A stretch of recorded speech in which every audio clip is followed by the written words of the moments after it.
Body. And welcome back to another video. Today we're going to be continuing to have a look at a scenario where civilization starts over. This is going to be a pretty crazy episode. Yeah, sorry for my very inconsistent uploads. So I was going to make a video in the morning that I was going to this 2-day trip that I went on, but I didn't have enough storage space on my editing software, and then I had to go. So yeah, sorry that came out late, and please stick around. Persia. The Persian Union is quite a good place to live. It's getting quite populated, so it's going to be expanding. And this is the end of the Persian Union's expansion, but they kind of want to go after another place, and that place is Mesopotamia. But that isn't for this episode. And these guys, they're not beefing at all. But now we have to head down here, where the beef between the Trucial States and Oman must be settled. And the Trucial States are going to make a dumb move. They're just going to straight up invade Oman. They practically won last time. And this time they think they can win again. But as you look down south, Oman is very much larger than the Trucial States. And usually larger means more powerful. And in this scenario, it does. Whilst the small army of the Trucial States is pushing into Oman, pushing up about to this sort of border skirmish thing over here. What's it called again? It's beat, yes. They're going to encircle the city. But this is when they go for this city down here. And yeah, two big armies come. But one Omanese army has arrived. And it completely and decisively crushes the Trucial States. Their two biggest armies are gone. And this causes a chain reaction. All the other battles they lose. And Oman is going to show no mercy. They're going to enter the country, slapping this thing around. And yeah, they're going to get up to the capital city, take it, hold the king hostage, and force the rest of the country to surrender. So let's have a look at the peace treaty. Damn.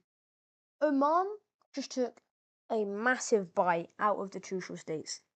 So, RIP to them, I guess. But now we have to head over up to here. See, last episode, Sicily got destroyed, but they're still quite a powerful country, and you should keep that in mind. But we're not talking about Sicily here, we're talking about Carthage. Carthage is going to expand a bit. They're not a very relevant country, to be honest.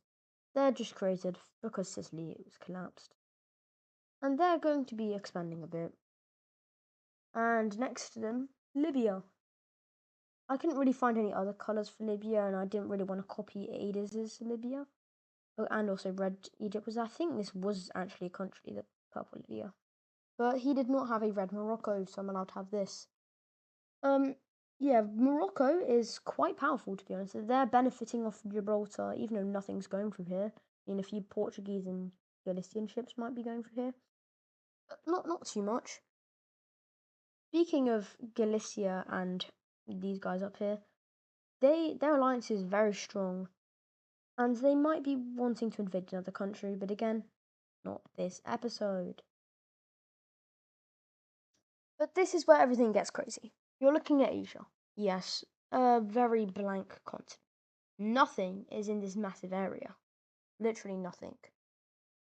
This is all going to change because the largest population booms really ever seen have happened over here. And well, these countries, of course, they're not more populated than the ones up here in Europe, but they're very populated. And they're going to be using this to expand. The first thing that will happen is these Asian countries over here, including Vietnam, South China, North China, Korea, and sneaky Japanese down here, they are going to work together to explore this area. And also India is going to get in on this. I mean, this is very mountainous regions, but they're going to try because, they're feeling a bit left out here. And they're on the decline. India's on the decline. I'm saying it, they're on the decline. They've been on their conquest. But then they're losing influence, and even many people from Pakistan are wanting to join up with the Persian Union or wanting independence, and they're moving out. They don't want to be tangled up with this Indian politics. So yeah, the expansion will keep on going up north, and this that's crazy. Like, so much land is being discovered. So let me show you the end results. And this, yeah, a lot of expansion. And Indonesia isn't left out. They've been expanding too. So what are these countries actually going to do with this land? Let's have a look. And this is the result of the major expansion. As we can see, Korea, China, and other China benefited a lot, and so did Indonesia. But there's one country that is left out, and that is Japan. They gained absolutely nothing from this. They gained a few people, yeah, of course, from like the population and stuff, but they gained nothing. And Korea is eyeing up Japan. They're like, we could use this. So a massive army of Koreans, they're going to set off, and unfortunately, a typhoon is going to hit them.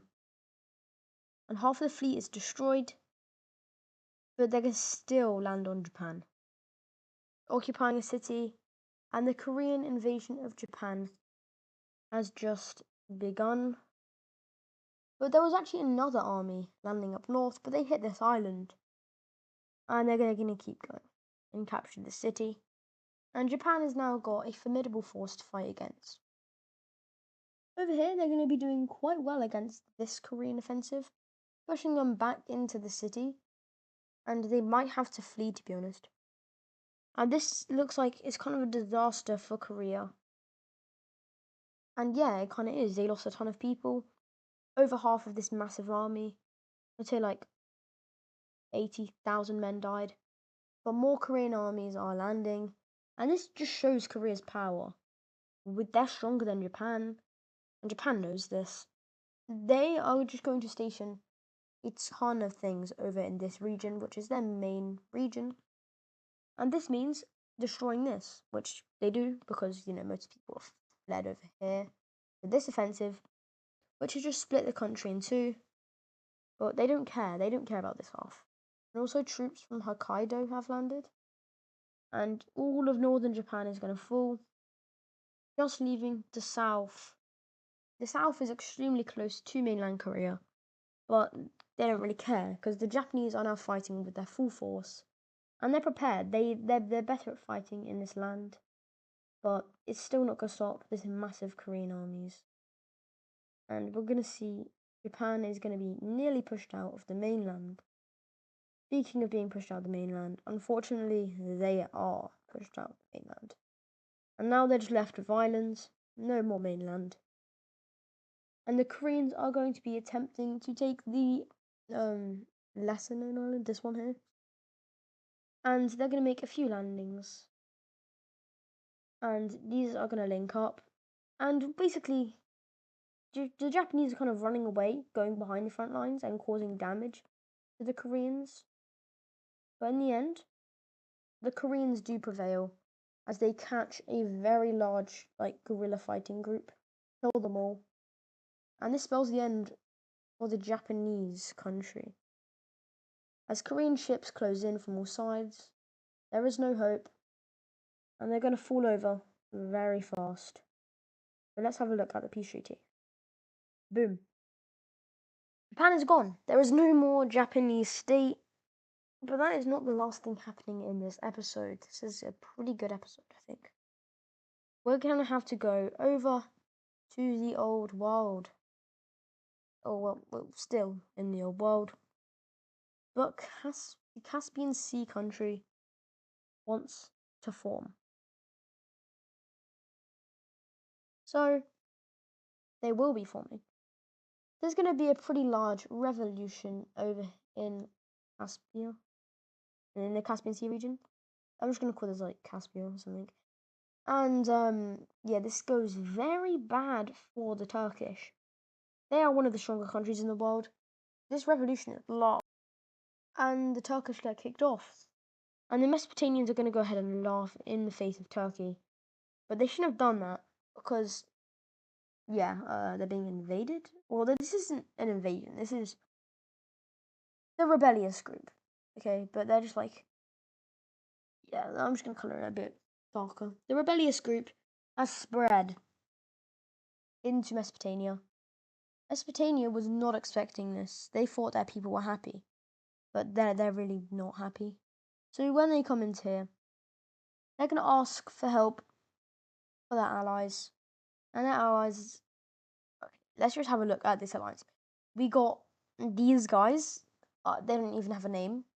We got a desert, Syria, who's been in civil war for many years. Well, not this big, so, but we got the Timu Old Empire, okay? So, yeah, they're kind of cooked. And they're going to go ahead and just, like, say, you know what? Darn rebellion, have our land. We honestly don't care. Like, you're trash anyway. Like, if we wanted to, we could beat you. But these rebellions know that they can't be stopped. And they just won against a few major powers. And they're going to be placing their capital right here. This city was, like, going to be the capital, but they made it central. And this country's first act will be to go on a little expansion arc. Just a small expansion. Just like that. And a bit everywhere else, you know. But they are quite expansionist, and there's a lot of flat lands out here which they could capitalize on. But again, not this episode. Now we're going to have to go over here to Russia,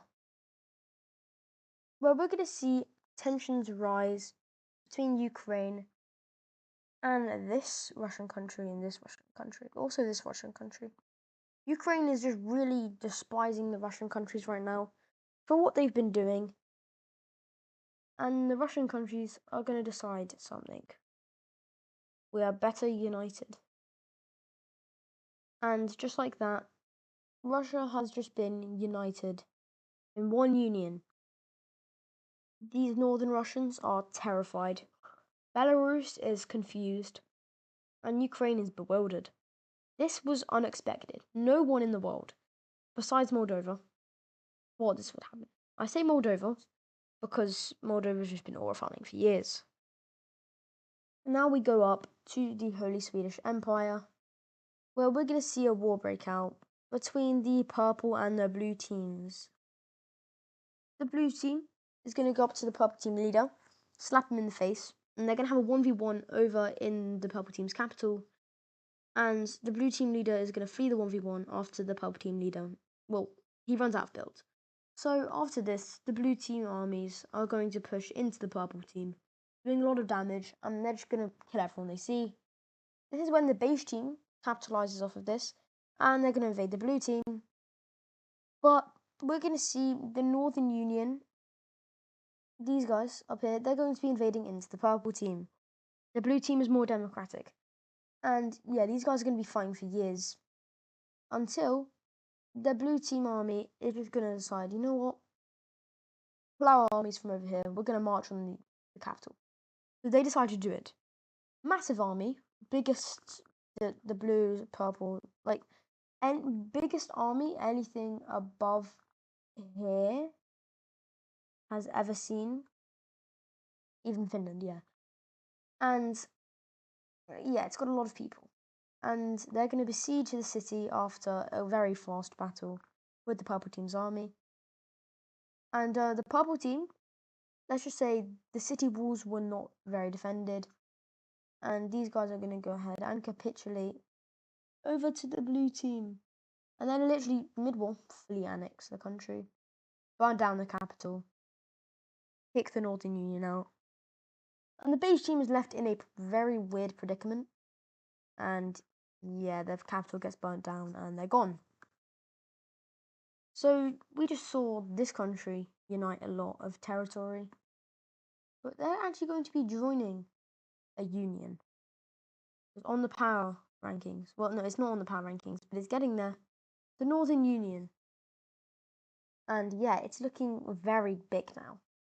It's gaining power, especially when these three countries will join it. I know their capitals aren't really there. I mean, they're not really cities, but anyway, a lot more unified now. Looks very weird. But we're going to see another union down here. The green team and the pink team, or the purple team. They're just going to form a little union.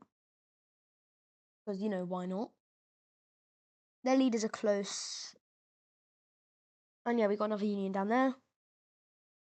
But now the Northern Union is going to get into some interesting politics. They don't like Norway. And they kind of like the red team, It was better when the red team was around. And the red team is around now. They're getting a lot more powerful. Speaking of the red team, let's go on a military conquest. Boom, bap, and Austria. You know what? You can be spared for this episode. Yeah. A ton of countries just got clapped. And yeah, they're never going to be seen again. I'm sorry if you liked those countries, but they're irrelevant. And now the red team is getting big, like dangerously big. And France is worried. Maybe the red team in Poland might want revenge on them for everything that they put them through. We're also going to see these guys get invaded by Poland. And these guys, it's not even worth showing the war. I'm actually going to go ahead and see Poland sign a treaty with this small orange country, taking all of this land away from them and making them kind of like crippled. But yeah, Poland is growing in strength. And Belarus used to be one of the more powerful countries over here. And they're now one of the weaker countries over here. And this is very sad for the Belarus and their people. And this is where I'm going to be ending the episode. We have seen a lot of expansion. A few wars, the Northern Union's bigger. But something big might happen soon. So goodbye.